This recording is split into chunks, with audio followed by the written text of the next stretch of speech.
Welcome to the channel. Today we're going to talk about in-house warehouse or outsourced warehouse, which means should you build your own warehouse or use a 3PL? Before we go ahead, remember to subscribe to the channel, leave a like and a comment if you enjoyed the video, because this is going to help us grow. But also make sure that you get updates about the release of my next video. So, moving back to the topic, today we're going to talk about the differences between having an in-house warehouse or outsource, which means having a 3PL. So today we're just gonna cover some differences and the logic behind the decision, like how you can make informed decisions and how you can basically decide if you should go for an in-house fulfillment or outsourced fulfillment. And this goes back to, let's say, your business needs at the end of the day. So first of all, let's understand how many SKUs do you have?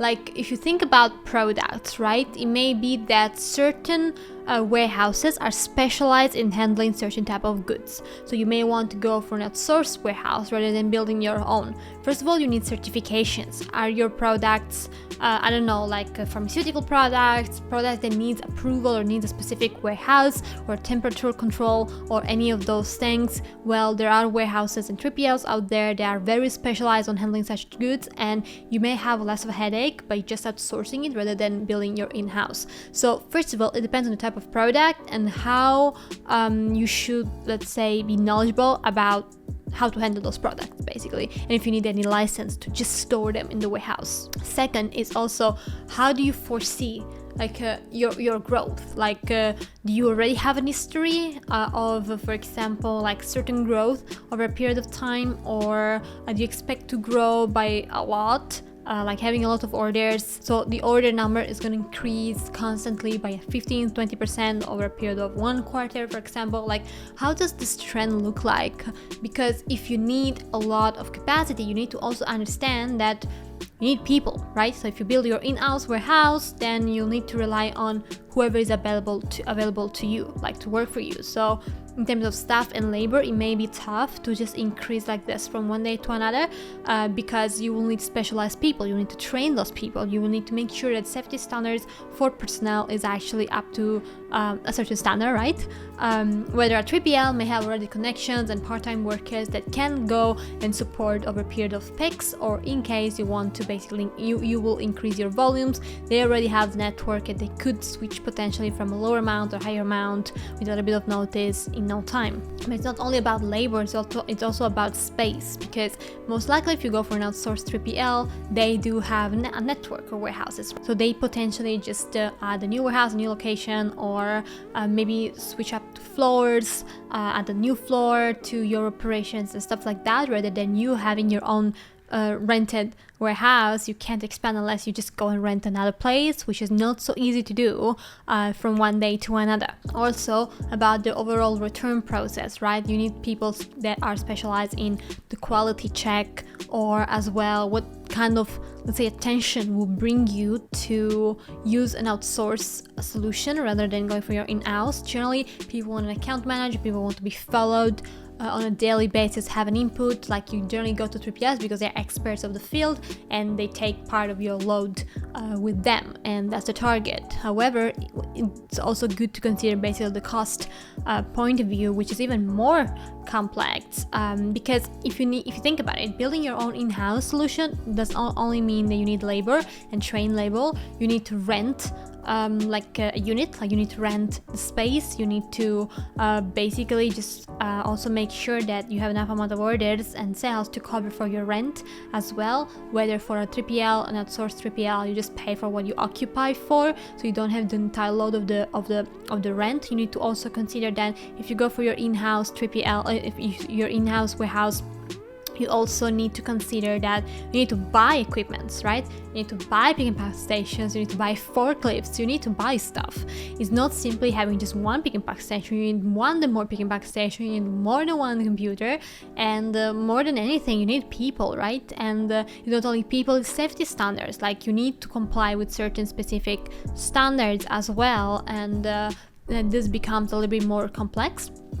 It's not only about the rent, it's not only about the employees, it's not only about the space, it's not only about the cost itself, it's also about equipment in general, what you need, and you basically need to build a warehouse yourself. Is that worth it for the amount of orders that you currently have or the growth that you foresee? Because if that's gonna change that much or intensively for the next 4, 5, 6 years, you may want to just go for an outsourced solution and then slowly build your own by also learning from those partners, right? But also another question that you need to ask yourself is, do you actually want to do this? Like, do you have the capabilities to manage the fulfillment end to end by yourself?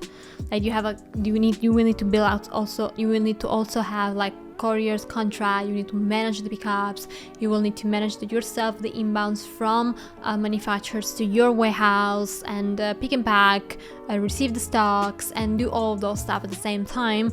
So it's not an easy job basically. Then you need technology, you need a WMS, you need a warehouse management system, you need another high level let's say system that could support like the receiving of orders and just coordinate inventory management and everything in one place along the different setups. Sometimes WMS are good enough to support the basics also of inventory management and omni-channel sometimes, but it really depends. Also another thing is, are your products seasonal? Because if they are, that's actually a big problem, because you may have periods where you sell almost nothing and you can't cover for your rent, and periods where you actually, have a lot more to sell and you don't have enough capacity. So in that case, when it comes to seasonality, it may be better to actually outsource to a 3PL rather than having your own. It really depends on your case. Then, if we think about the overall place, right? You have utilities, you have the rent, you have maintenance, you have of course the equipment that you need to buy, property tax, administrative let's say costs, but also like the salaries, right, of your employees. So in general, those third parties that actually, by combining different clients all together, they can mitigate those costs and eventually they can optimize them, but also they offer you expertise. So if you need and if you sell a specific product, you may just benefit from outsourcing because you have expertise, right? But this really depends on, of course, the type of warehouse and company you outsource to. There are companies that are very basic, companies that everything is automated, so they don't offer flexibility at all. It really depends. There's no right, wrong solution here or decision. It really depends on your setup and what's the partner, which one is the partner that you're going for, or what options you have in terms of prices, offers, and so on. So in general, they kind of allow you to scale your business, right? Because they have multiple partners, they will probably have multiple locations around the world compared to you that you only have one. They may have better shipping prices as well up to a certain point because they combine all clients all together, right? So they may have more volume, so better prices when it comes to shipping because they have all clients combined. That's not always the case, but most of the times it is. So overall, you also need to think about, do I have the knowledge, the capacity, and the ability overall to manage all of this by myself? That's the question that you should ask yourself. And do I have the technology in place to manage such a project? So overall, that's basically what you should consider in terms of aspects when it comes to in-house or outsource. But it's also the contract. Like, make sure that you understand the contract, the clauses and everything. You have enough time to actually pull yourself out of the situation, but also to negotiate or get access to discounts when a certain period of time is already passed, and so on. Contracts can be tough, especially with 3PLs where the terms and the overall process is not very well explained, especially if you're not from the industry. So just pay attention to the contract, the clauses, when it's going to renew, how, if it's annual, monthly, whatever it is, like if there's any minimum fee, or if you have any specific clause that may harm you.